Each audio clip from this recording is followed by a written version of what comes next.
Thank you, Minister. Stay at home, save lives.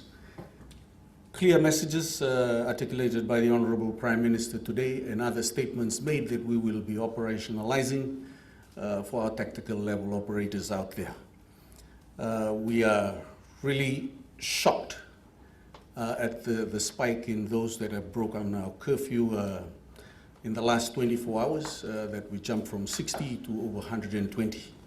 And people that should be responsible and leaders in society involved in those cases. We've had to establish 2 more checkpoints, one at Navuso and also one in Lokia, where people were seen to be moving around. So we've quickly established a checkpoint in that area as well to contain movement in that area. But I reiterate again, we have to be responsible and be honest with ourselves.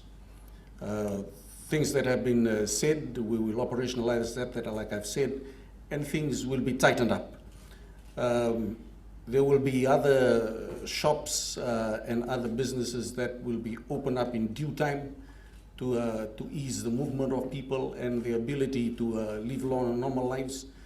But from now till then, like it was succinctly stated by the Honourable Prime Minister, stay at home, save lives. We are stretching our resources, we are dealing with it. Some of the cases we will have to take them to court at the end of the quarantine period and at the end of their treatment because they haven't been honest with us.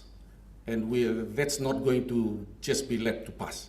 We will deal with those people, we'll investigate vigorously when we are given the opportunity by our health officials.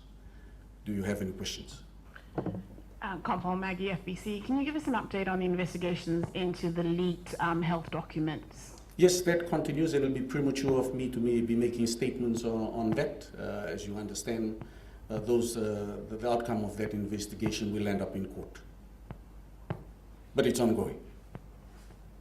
Constable, my TV. You said you are going to make sure people are held accountable for their illegal activity, and said including the ones who are done with their treatment. Who do you mean and what do you mean? There are people that have broken the quarantine period that we have to wait till that quarantine period is completed before we deal with them, because they have to complete, because otherwise I'll be putting our police officers in danger of likelihood of getting the virus. So we have to finish that, and there are some that are hospitalized with the virus that we'll have to deal with, that have not made the right declaration and have not been honest in divulging the information about them to health officials. Can you tell us, you said that things are going to tighten up, but we noticed that a lot of the services where people are eager to get assistance, there's still a lot of queuing. People are still turning up even when they've been asked, for example, by the FNPF and other people to use online methods, and we hear you and the Prime Minister appealing to their good sense. At which point will you take strong action and not leaving things to people to decide on their own? We have been strong, and that shows that we've arrested 123 people in the last 24 hours. If they're talking about social distancing, people are being advised, and we'll take them to us. If they fail to adhere, the directives we give to them on the spot. When we've arrived there, we've told them to do things, they have moved. If they fail to do them, certainly we'll take them to task. Sorry, there's a gentleman there. You need to use the microphone on the other side. Please go ahead, sir. So Inoki of the Fiji Sun. So despite the announcement by Prime Minister on closing down of non-essential businesses in the super confined area, there had been reports of some businesses that continue to operate within the super confined areas.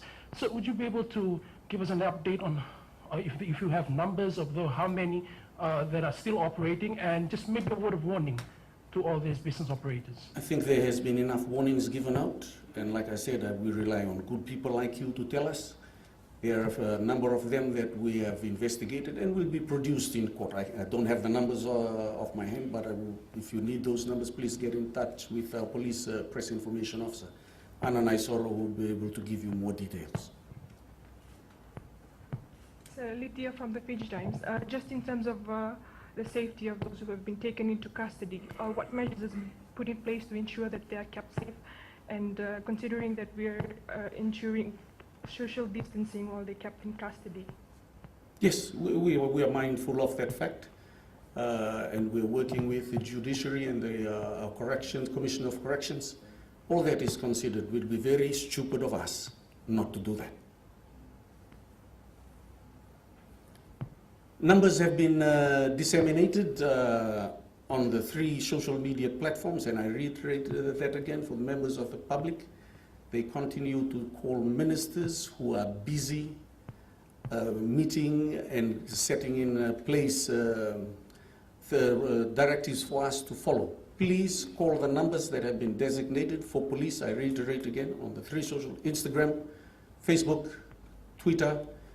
There are 2 major divisions that are dealing with checkpoints here in the Suva lockdown area. For the one in Osori and Sawani, please call the Eastern Division Command Center.